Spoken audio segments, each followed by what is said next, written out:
Hier, j'ai commencé à ne plus régler les trucs avec eux. Maintenant, c'était que je mettais ange. La secrétaire, c'est elle que je mettais. Va voir tel, dis-lui comme ça, dis-lui comme ça. Quand elle est venue, madame a dit qu'ils font. Et d'abord, j'ai dit, vos rapports, vous envoyez ange. C'est ange qui me conduit maintenant vos rapports. Je ne veux plus avoir affaire à vous. Donc, c'était maintenant, tout le monde envoyait ange. Même ange, on la respectait. Les garçons là, on la respectait. Et il fallait monter dans la prière. Et j'ai compris qu'il y a des choses, des batailles que tu ne peux pas remporter de manière physique. Parce que sinon, il y aura masse. Tu vas vouloir t'imposer, eux aussi vont vouloir s'imposer. Et à la fin, ça peut créer quelque chose. Tu peux être là, quelqu'un te fait quelque chose. À la base, à la fin de la journée, je suis une femme. Je suis la responsable. À la fin de la journée, je suis une femme. Donc, la prière. Amen. Amen. Le dernier point, c'est Genèse. Le dernier point, c'est la prière change la lignée.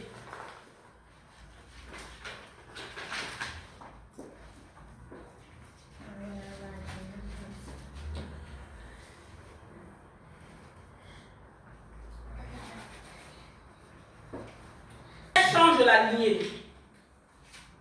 Lorsqu'on prie, le lien de sang cède la place à la bénédiction.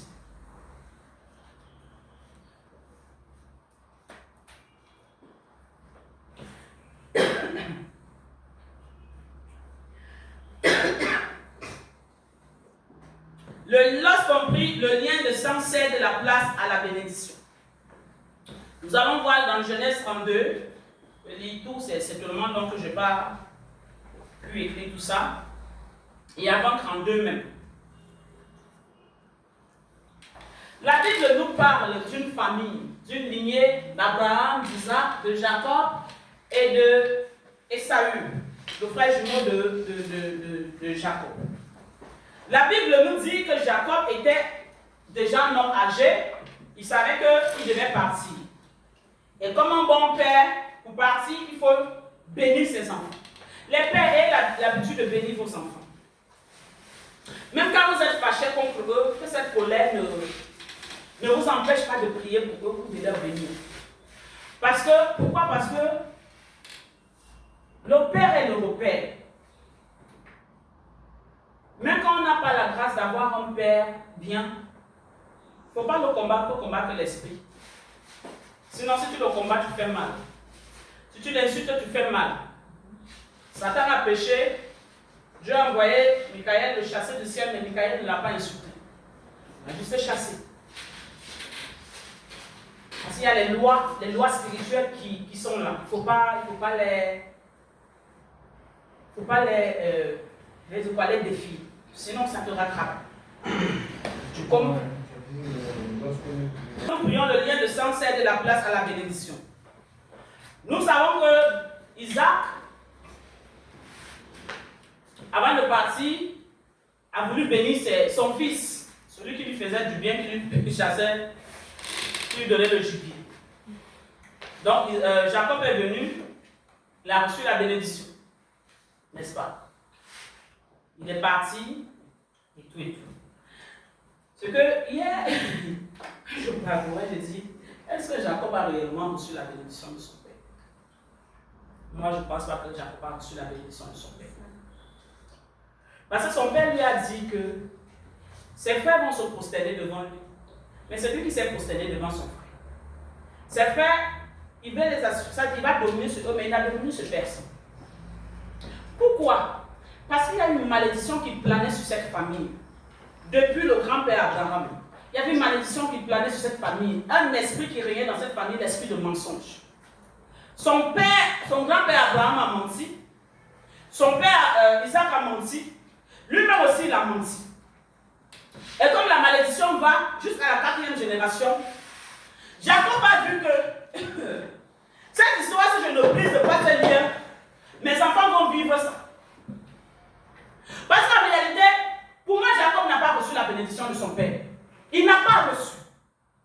Tout ce que son père lui a dit, il n'a pas vécu cela, mais cela est tombé sur son fils Joseph. C'est Joseph qui a reçu la bénédiction d'Isaac en lieu et place de Jacob.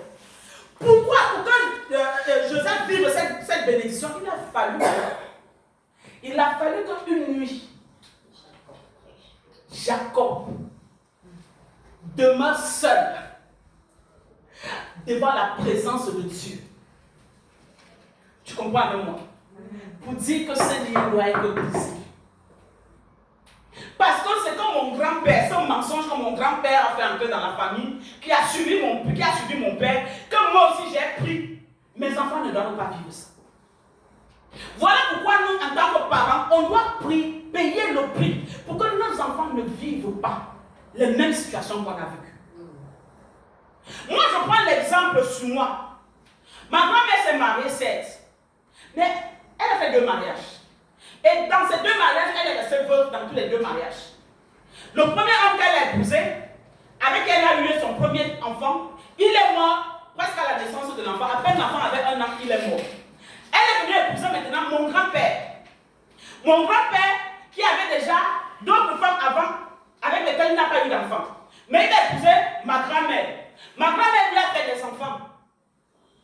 Mais ma grand-mère est restée aussi veuve, ses enfants à bas âge.